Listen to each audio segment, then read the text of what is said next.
Welcome Joe White, the franchise rainmaker. Joe, welcome. Thank you. Pleasure to be here.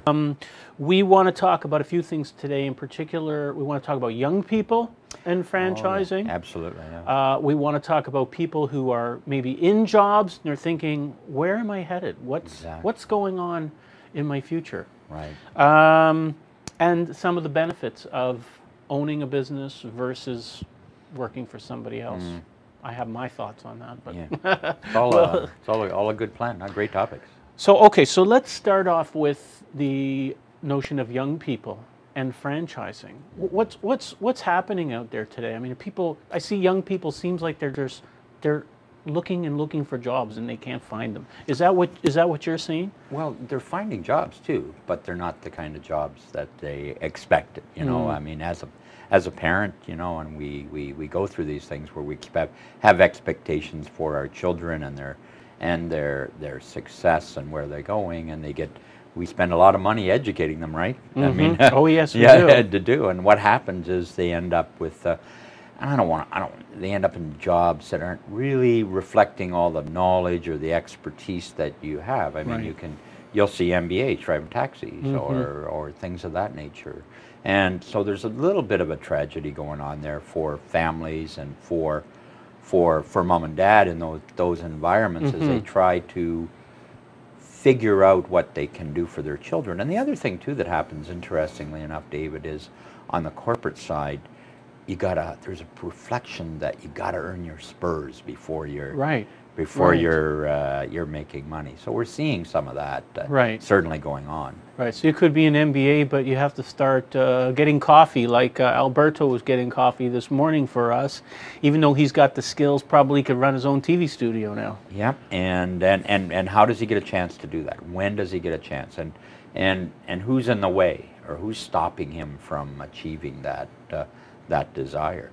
And so we see it. I mean, you go to the restaurants and you'll see, the well-educated people serving, and there's nothing wrong with being of service, nothing wrong with that at all. But the expectations are higher for people than that, and so that's the challenge that you're seeing out there. And it can be a bit tragic because corporate America just doesn't allow them to, in most cases, rise up.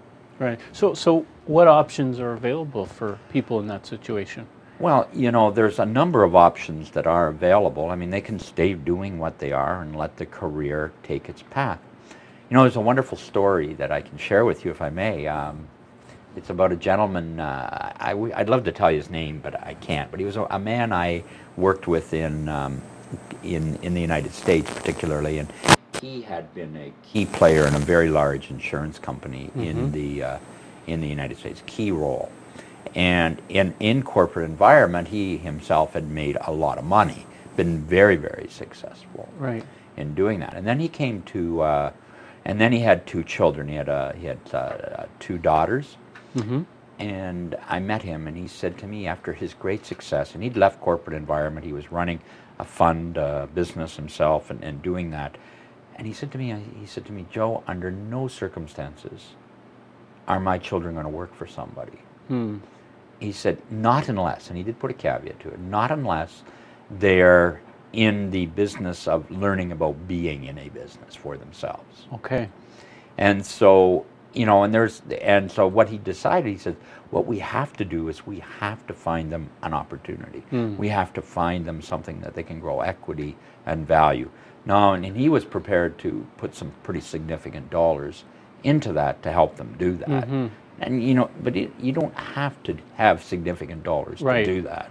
But in his case, it was. But I really was quite captivated by the comment that it was about corporate America, because he said it's just basically broke, and the opportunities there. So you end up with the trap of what are people going to do? What direction can you take your family? Right. And so you look at business as an alternative.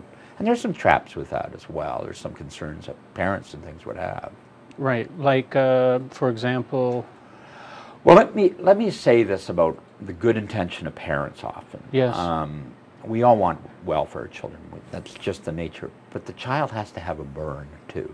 like business owners Child has to have a what? have a burn for being in a Right, business. sure. You know, they have to have that desire. They can't just because they don't want to go to work every day. Yeah, exactly.